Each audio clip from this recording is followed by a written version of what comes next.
आपके साथ अंकिता पाल और आप सभी का हमारे खास पॉडकास्ट में स्वागत है। तो आज हम महाकुंभ में मौजूद हैं और यहाँ पर हमारा खास पॉडकास्ट भी हो रहा है और यहाँ पर हमारे साथ में पूज्य आचार्य शिवदत्त भारद्वाज जी महाराज मौजूद हैं। महाराज जी, आपका बहुत बहुत स्वागत है। महाराज जी, आप कथा व्यास भी हैं और साथ ही आपसे ये भी जानना चाहेंगे कि महाकुंभ आप आकर यहाँ पर पहुंचे हैं, तो महाकुंभ में आपका क्या अनुभव रहा है अभी तक? दरअसल में हम प्रत्येक कुंभ में यहाँ पर आते हैं जी, और यहाँ पर आकर के हम प्रवचन और यज्ञ आदि कार्य भी करते हैं और इधर उधर संतों के दर्शन भी करते हैं।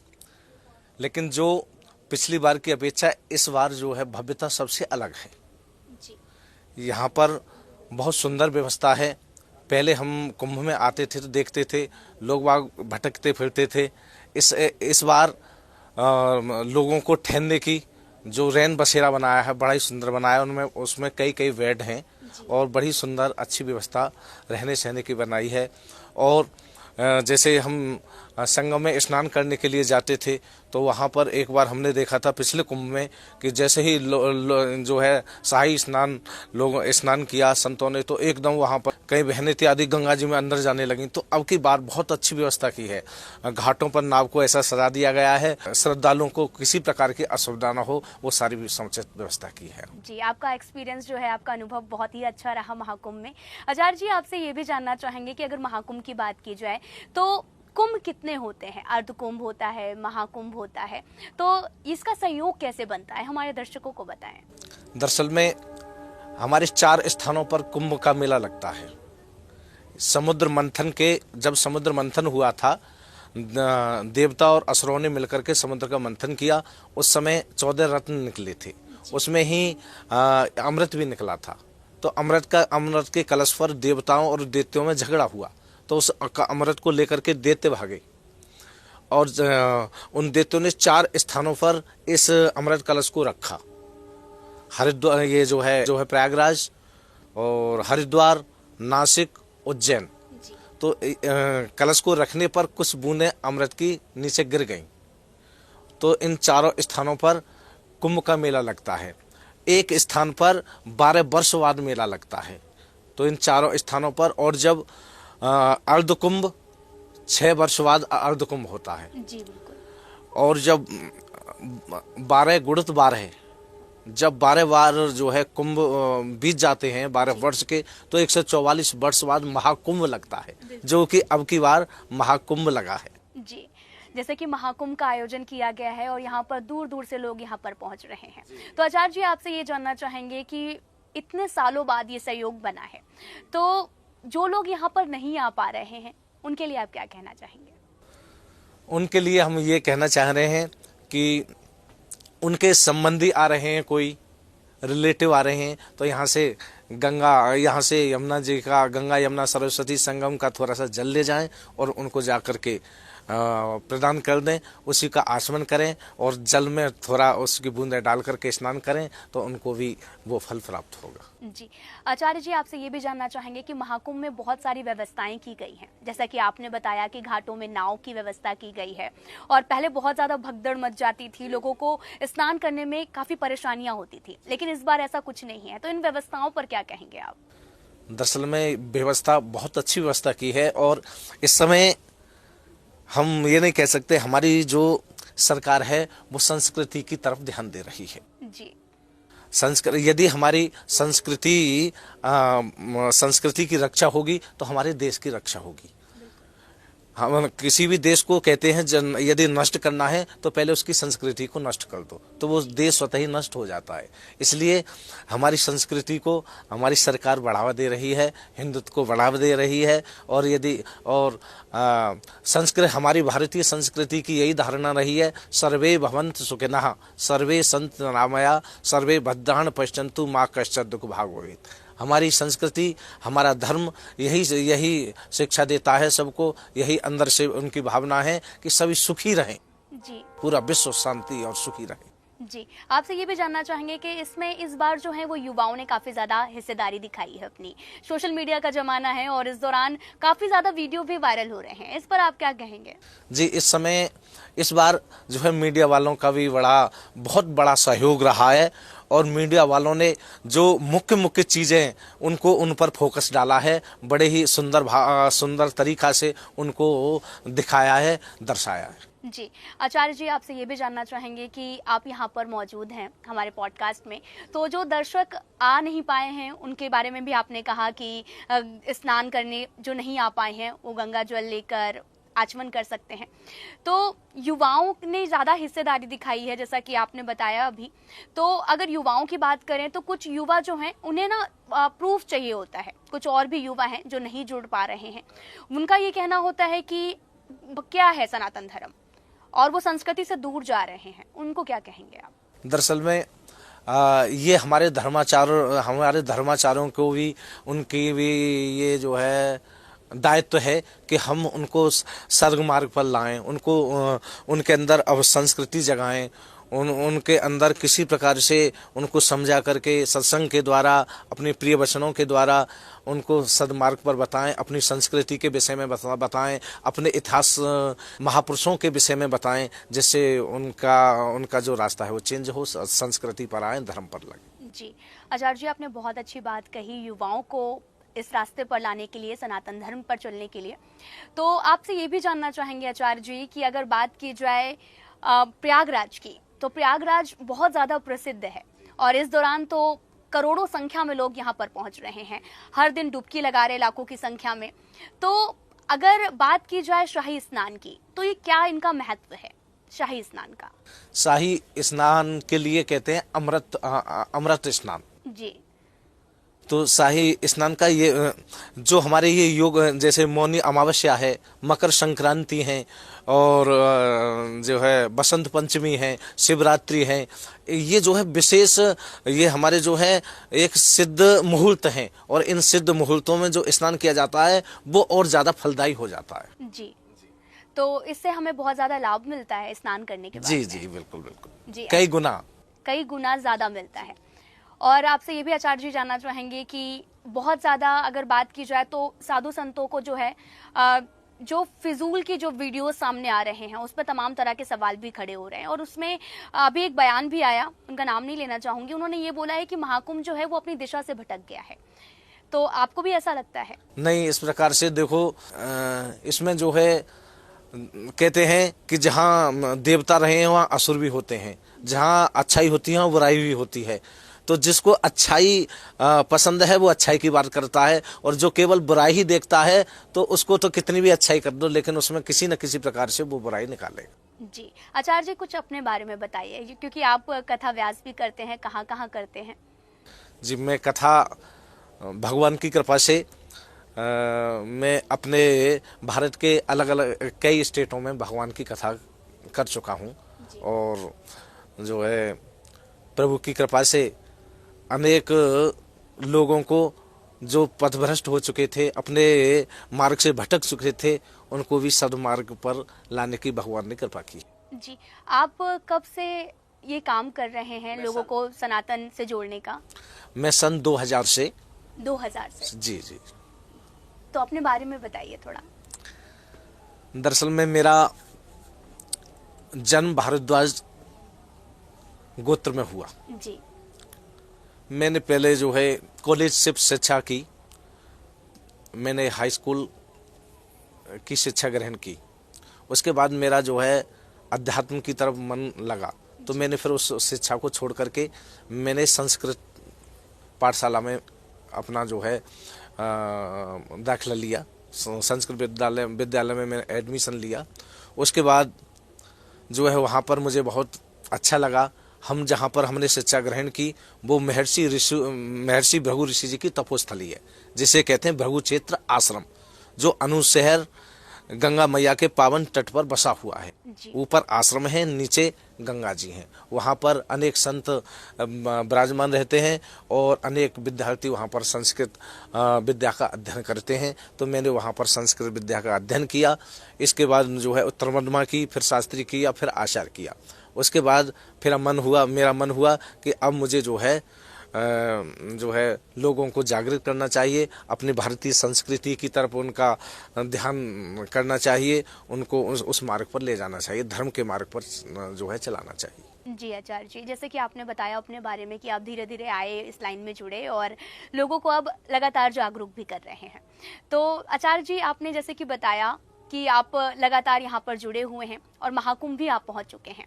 तो जो लोग महाकुंभ नहीं आए, आपने उनके बारे में भी बताया कि आप ऐसे ऐसे कर सकते हैं।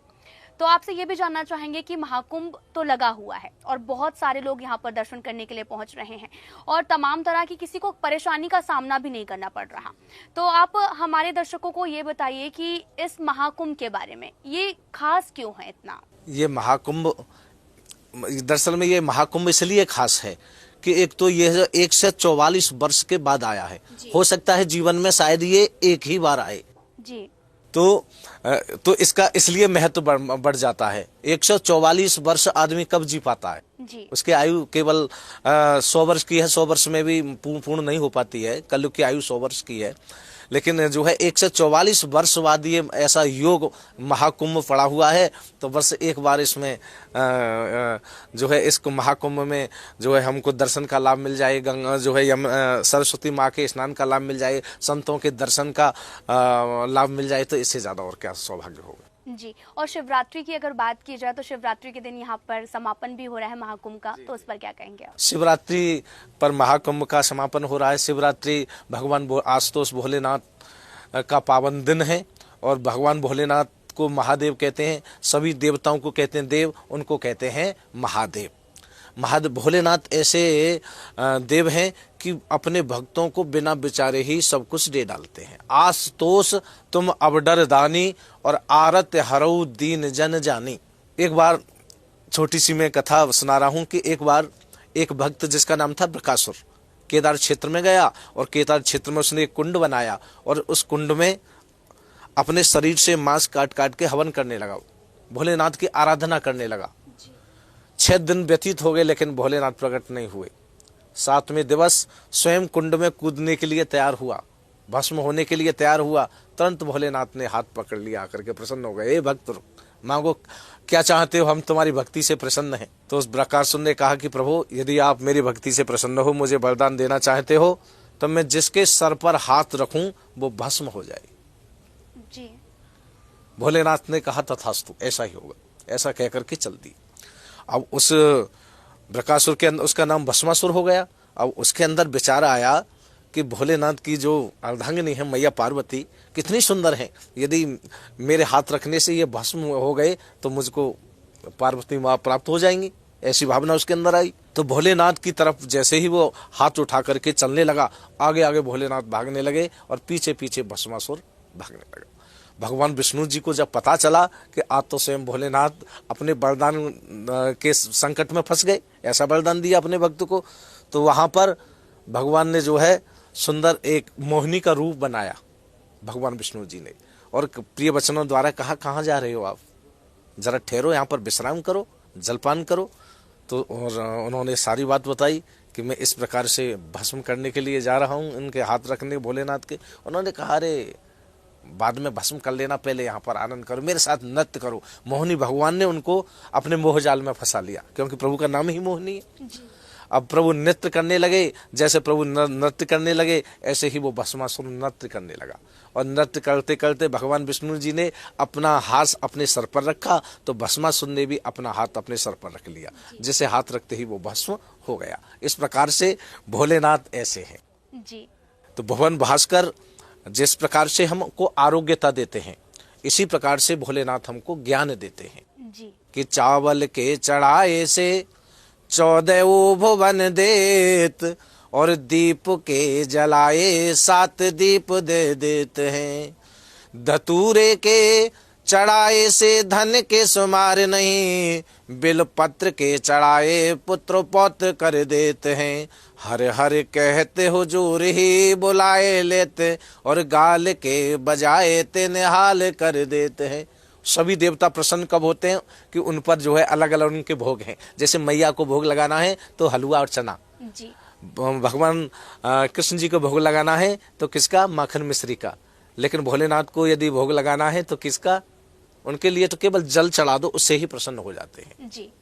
तो इसलिए सभी देवताओं को कहते हैं देव और भोलेनाथ को कहते हैं महादेव। इसलिए भोलेनाथ का पावन शुभ दिन है शिवरात्रि, तो इस पर और ज्यादा जो है कुंभ का महत्व बढ़ जाता। जी, जैसे आपने शिवरात्रि का बहुत अच्छे से व्याख्यान किया और लोगों को भी बताया और दर्शकों को तक पहुंचाई ये बात, तो आपसे ये भी जानना चाहेंगे, जैसे आपने चढ़ावे की बात कही कि यहाँ पर भोग बहुत ज़्यादा पसंद होता है, तो आपसे ये जानना चाहेंगे जो महाकुंभ पहुंच रहे हैं वो क्या श्रृंगार कर सकते हैं शिव जी पर जो यहाँ पर पहुंच रहे हैं? सबसे पहले तो यह है कि भोलेनाथ को सबसे ज्यादा जो प्रिय है वो है जल। जी, भोलेनाथ को सबसे ज्यादा प्रिय जल है, तो जल चढ़ाने से ही सारी मनोकामना भक्त की पूर्ण हो जाती है। जी, और जो गंगा स्नान करने आ रहे हैं और जो संगम में डुबकी लगा रहे हैं, अगर उनकी बात की जाए तो उन्हें क्या क्या ध्यान में रखना चाहिए स्नान करने के टाइम पे? क्योंकि जैसे ही जाते हैं स्नान करने के लिए तुरंत एंजॉय करना शुरू हो जाते हैं कुछ लोग। आपने भी बहुत सारी तस्वीरें देखी होंगी, जैसे ही संगम में जाते हैं डुबकी लगाने के लिए वो एंजॉय करने लगते हैं। देखिए, वास्तव में ये हमारी दिव्य भूमि है, नंबर एक ये दिव्य भूमि है, ये तीर्थराज प्रयाग है। सभी तीर्थ हैं लेकिन ये सभी तीर्थों का राजा है, क्योंकि यहाँ पर जो है जहाँ पर संतों का संगमम हो वो तो स्वयं तीर्थराज हो जाता है। मुद मंगल में संत समाजू और जो जग जंगम तीर्थ राजू। तो जिस समय स्नान करें हम त्रिवेणी में, गंगा मैया में, उस समय संसार से अपने को हटा लें, मन को हटा करके बस माँ के चरणों में ध्यान करते हुए हम डुबकी लगाएंगे तो हमारी मनोकामना पूर्ण होंगी, हमारा मन निर्मल साफ हो जाएगा। जी, आचार्य जी आप ये भी बताइए यज्ञ के बारे में। यहाँ पर पहुँचने के बाद हमने देखा कि जगह जगह पर पंडाल बनाए गए हैं, यज्ञशाला बनाई गई हैं और लोग यहाँ पर यज्ञ कर रहे हैं, तो यज्ञ का क्या महत्व है यहाँ? यज्ञ का दरअसल में सबसे श्रेष्ठ कर्म है यज्ञो वही श्रेष्ठतमम कर्म। सबसे श्रेष्ठ कर्म जो है यज्ञ का है। तो यज्ञ का जब श्रेष्ठ कर्म है, लेकिन ऐसी पावन भूमि पर, ऐसी दिव्य भूमि पर जो यज्ञ किया जाता है उसका कई गुना फल हो जाता है। जैसे हम कोई भी यज्ञ आदि कर्म करते हैं, पूजा पाठ करते हैं, उसका जो फल मिलता है उससे 10 गुना फल तो हमें जहाँ गाय बंधती हैं, गौशाला होती है, वहाँ पर पूजा पाठ करने से प्राप्त हो जाता है। ऐसे ही गंगा माँ के किनारे हमको पूजा पाठ करने पर कई गुना फल होता है, और इस दिव्य भूमि पर त्रिवेणी और तीर्थराज में जो है पूजा पाठ करने का, यज्ञ करने का अनंत फल प्राप्त होता है। जी, तमाम तरह के जो फल हैं वो प्राप्त होते हैं यज्ञ कराने से। और अगर महाकुंभ की बात की जाए तो महाकुंभ इतने 144 सालों के सहयोग के बाद में ये महाकुंभ मिला है, जो कि हमारी जो पीढ़ियां हैं आने वाली वो भी शायद 144 सालों के बाद देख पाएंगी, जो पीढ़ी दर पीढ़ी जब बढ़ती जाएगी।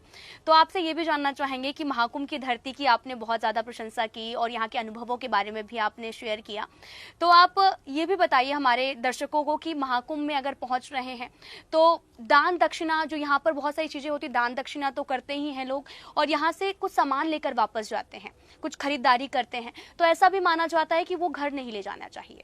दरअसल मेरी तो भावना ये है कि यहाँ से एक चीज अवश्य ले जानी चाहिए जी। यहाँ से हमको तीर्थराज प्रयाग जी की माटी ले जानी चाहिए, यहाँ से रज ले जानी चाहिए जी। क्योंकि इस रज पर, इस पृथ्वी पर, इस धरती पर, इस प्रयागराज की पावन भूमि पर न जाने कितने अच्छे महानुभाव संतों के पैर पड़े हैं, चरण पड़े हैं, और किस संत के चरण ऐसे हों जिससे लगाने से हमारा कल्याण हो जाए। तो यहाँ से जब भी आए हम दर्शन के लिए, स्नान करने के लिए, चाहे एक बार हम जो है त्रिवेणी का जल न ले जाएं, लेकिन यहाँ की रज को, यहाँ की मिट्टी को अवश्य घर ले जाएं। जी, जैसे कि आपने बताया कि मिट्टी को घर ले जाना है, तो उस मिट्टी को रखना कहाँ पर है? उस मिट्टी को हम जो है जाकर के सर्वप्रथम तो थोड़ा थोड़ा अपने मस्तक पर सभी परिवार के लगाएं जी। और उसके बाद उस मिट्टी को किसी अच्छे पात्र में रख करके अपनी पूजा गृह में रखें, तो हमारे मान लो सारे तीर्थ वहीं पर विराजमान हो जाएंगे। जी, आप जैसे आपने बताया कि जल ले जाएं, मिट्टी ले जाएं, और क्या ले जा सकते हैं यहाँ से? और जो है यहाँ पर अपने जो है कोई नई चीज, जैसे नए हमारे कोई ग्रंथ मिल रहे हैं भारतीय संस्कृति के, क्योंकि इस समय यहाँ पर जो है हमारे बहुत धार्मिक पुस्तक मेला भी लग रहा है, धार्मिक पुस्तकों की दुकान लग रही है, तो हमारी जो भारतीय संस्कृति को बढ़ावा दे रही हो और जिससे हमारे बच्चों पर उसका प्रभाव पड़े, इस प्रकार की हमको जो है धार्मिक पुस्तक ले जानी चाहिए। जी आचार्य जी, आपने बहुत अच्छी बातें बताई कि अगर आप महाकुंभ आए हुए हैं तो यहाँ से जल ले जा सकते हैं आप, और यहाँ पे धार्मिक पुस्तकें भी जो मिल रही हैं वो ले जा सकते हैं, यहाँ की मिट्टी ले जा सकते हैं। महाराज जी, आपका बहुत बहुत धन्यवाद। इस पॉडकास्ट में आपने तमाम तरह की जानकारी हमारे दर्शकों को दी।